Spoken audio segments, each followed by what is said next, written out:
بسم الله الرحمن الرحيم.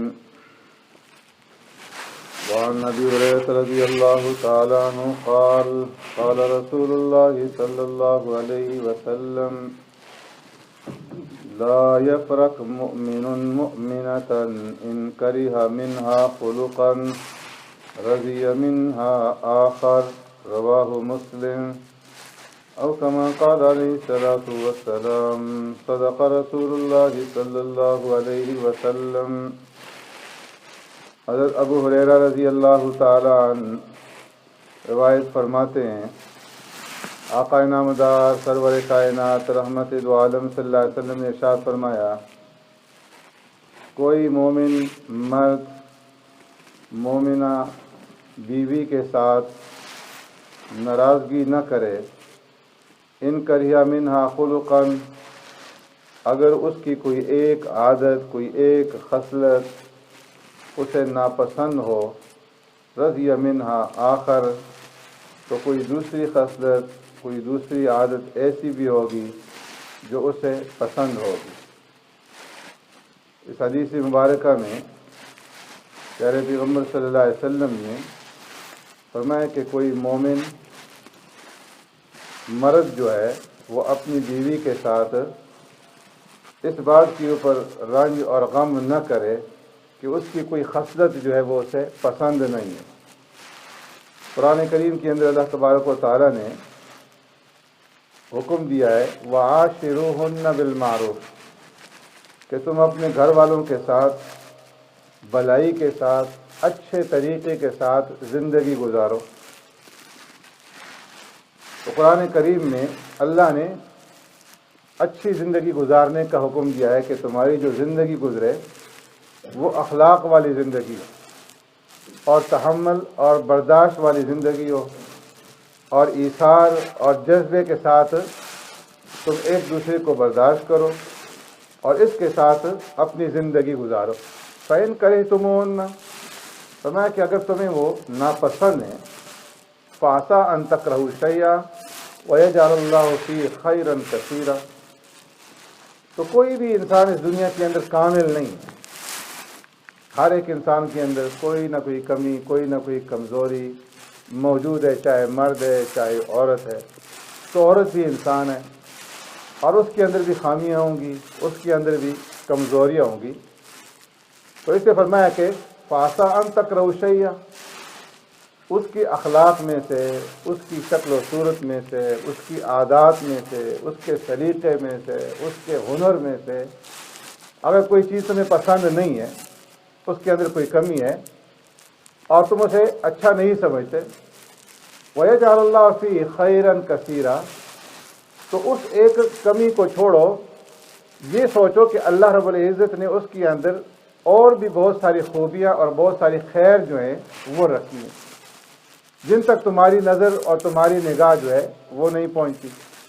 تو اس لیے جو کمیاں ہیں، جو کوتاہیاں ہیں، جو ان کے اندر برے اخلاق ہیں یا بری عادات ہیں، ان کے اوپر نظر نہ کرو اور ان کے اندر جو خوبیاں ہیں، جو اچھی صفات اور اچھی کوالٹیاں ہیں، ان کے اوپر نگاہ کرو. وَيَجْعَلَ اللَّهُ فِيهِ خَيْرًا كَثِيرًا، کہ اللہ نے شاید بہت ساری خیر اس کے اندر رکھی ہو. اور اس کی مختلف صورتیں ہیں خیر کی. ایک تو یہ کہ اگر اس کی شکل و صورت بظاہر اچھی نہیں ہے لیکن اس کا ایمان اس کا اخلاق اچھا ہے، اور ہو سکتا ہے کہ اس کے اس ایمان کے اور اخلاق کی وجہ سے پورے خاندان کے اندر پورے کنبے کے اندر جو ہے وہ تبدیلی آ جائے، پورے گھرانے کے اندر نیکی پھیل جائے. تو فرمایا کہ ایک صفت تو کم ہے، دوسری صفت کی وجہ سے پورے خاندان کو نفع پہنچ جائے گا. یا یہ کہ اللہ تبارک و تعالی اس کے ذریعے سے تمہیں خیر دے دے، تمہیں ایسی اولاد عطا فرما دے کہ اس اولاد کے ذریعے سے اللہ کی ایک بہت بڑی خلقت کو نفع پہنچے اور وہ اولاد تمہارے لیے صدقہ جاریہ بن جائے، ہمیشہ ہمیشہ کے لیے تمہارے نام کو زندہ رکھنے والی اور تمہارے لیے صدقہ جاریہ جو ہے بننے والی وہ بن جائے. یا فرمایا کہ ایک تو اس کے اندر خامی ہے لیکن دوسری طرف ہو سکتا ہے کہ وہی عورت اپنے خاوند کے لیے نجات کا سبب و ذریعہ بن جائے. اس کو جنت کے قریب لے جانے کا سبب اور ذریعہ بن جائے، اس کو دین کے اوپر چڑھانے کا سبب اور ذریعہ بن جائے۔ تو اس لیے فرمایا کہ ایک چیز میں اگر کمی ہوگی تو دوسری اللہ نے اس کے اندر کوئی خصلت اور کوالٹی رکھی ہوگی، یا یہ کہ اللہ تبارک و تعالیٰ اس کے ذریعے سے، اس کی وجہ سے تمہیں بہت سارا مال اور دولت دے دیں، تمہارے رزق کے اندر اللہ رب العزت برکت پیدا فرما دے۔ تو اس لیے فرمایا کہ فَعَسَىٰ أَن تَكْرَهُوا شَيْئًا وَيَجْعَلَ اللَّهُ فِيهِ خَيْرًا كَثِيرًا۔ اور اسی بات کی طرف پیارے پیغمبر صلی اللہ علیہ وسلم نے اس حدیث میں اشارہ کیا کہ اگر تمہیں ان میں کوئی ایک صفت جو ہے وہ کمی نظر آئے گی اور اسے تم پسند نہیں کرو گے، ناپسند کرو گے، تو دوسری صفت ایسی ضرور ہوگی کہ جس کو تم پسند کرو گے۔ تو جو صفات تمہیں پسند ہیں ان کی طرف نظر رکھو۔ اللہ نے قرآن میں فرمایا کہ تم مصالحت کے ساتھ زندگی گزارو، وَالصُّلْحُ خَيْرٌ، ایک دوسرے کے ساتھ مصالحت کرو اور مصالحت کے ساتھ زندگی گزارو، کہ اس کے اندر صلح کے اندر، مصالحت کے اندر فرمایا کہ خیر ہی خیر ہے۔ اور اگر ہم جو ہے ان کے عیوب کی طرف نگاہ رکھیں گے، کوئی چیز ہمیں پسند نہیں ہے اور اس کو ہم سامنے رکھ کر کے اپنا دل جو ہے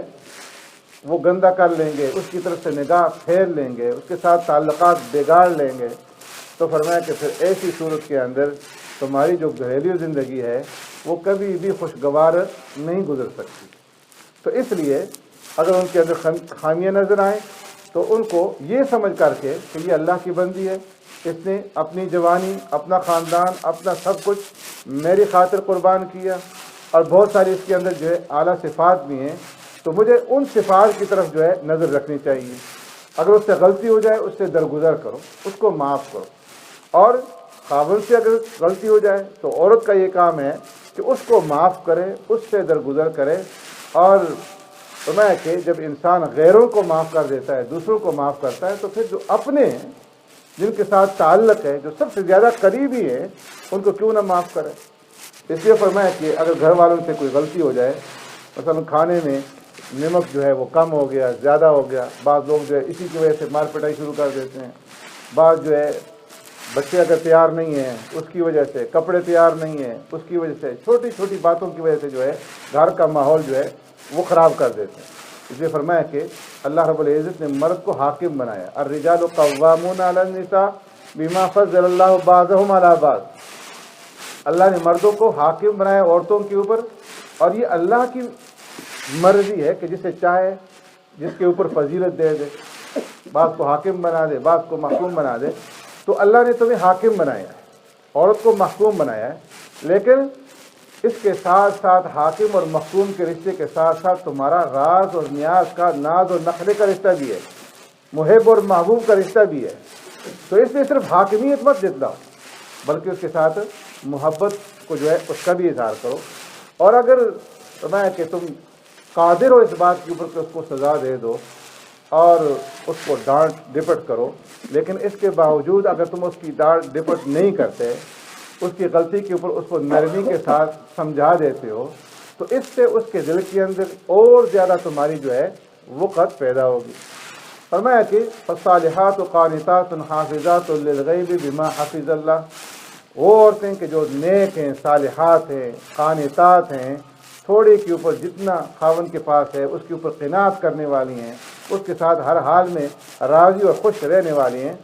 اور حافظات للغیب بما حفظ اللہ، خاوند کی عدم موجودگی میں اس کی جان کی، اس کے مال کی، اس کی عزت کی، اس کے آبرو کی، ہر چیز کی حفاظت کرنے والی ہیں۔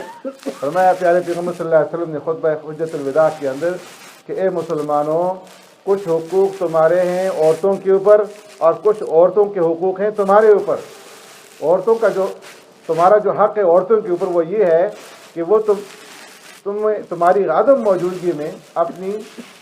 عزت کی حفاظت کریں، اپنی شرمگاہ کی حفاظت کریں، تمہارے گھر کے اندر کسی ایسے آدمی کو نہ آنے دیں کہ جس کا آنا تمہیں ناگوار ہو، ناپسند ہو۔ اور ان عورتوں کا تمہارے اوپر جو حق ہے وہ یہ کہ تم انہیں اچھا کھلاؤ اور اچھا پہناؤ۔ تو اس لیے فرمایا کہ جو آدمی باوجود قدرت کے فرمایا کہ معاف کر دیتا ہے، درگزر کرتا ہے، تو ایسا انسان اللہ رب العزت کے نزدیک بڑا محبوب ہے۔ فرمایا کہ تمہاری انبن ہو جائے تو اس صورت کے اندر پہلا کام یہ ہے کہ تم ان کو نصیحت کرو، فاعظوہن، سمجھاؤ نرمی کے ساتھ. پھر بھی اگر وہ نہیں سمجھتے وَاهْجُرُوهُنَّ فِي الْمَضَاجِعِ تو بستر الگ کر دو، اپنی خوابگاہ جو ہے وہ الگ کر دو، تاکہ ان کو احساس ہو جب چند دن جو ہے الگ الگ ہوں گے تو وہ دونوں جو ہیں اپنی اپنی جگہ پہ سوچنے پہ مجبور ہوں گے کس کی غلطی ہے، تو شاید وہ اپنی اصلاح کر لیں. اور فرمایا کہ پھر بھی اگر وہ باز نہیں آتی وَاضْرِبُوهُنَّ تو پھر اس صورت میں فرمایا کہ تم ان کو ہلکی مار مارو. مار بھی ایسی نہ ہو کہ اس سے ان کے جسم کو کوئی نقصان پہنچے، کوئی ہڈی ٹوٹ جائے. ہلکی مار جو ہے اس کی اجازت ہے. ایک تو یہاں پر اس ملک کے اندر اس کی اجازت بھی نہیں ہے. یہاں پر تو عیسائیت کا قانون ہے، عیسیٰ علیہ السلام کا، کہ اگر کوئی ایک تھپڑ مارے تو دوسرا گال بھی سامنے کر دے. لیکن اسلام کے اندر اس کی اجازت ہے. اسلام میں افراط اور تفریط نہیں ہے. اس لیے فرمایا کہ اگر تم اس کو مارو تو ایسی مار مارو کہ جو ہلکی مارو جس سے صرف اس کی اصلاح مقصود ہو. پھر بھی اگر وہ باز نہیں آتی تو پھر دونوں خاندانوں میں سے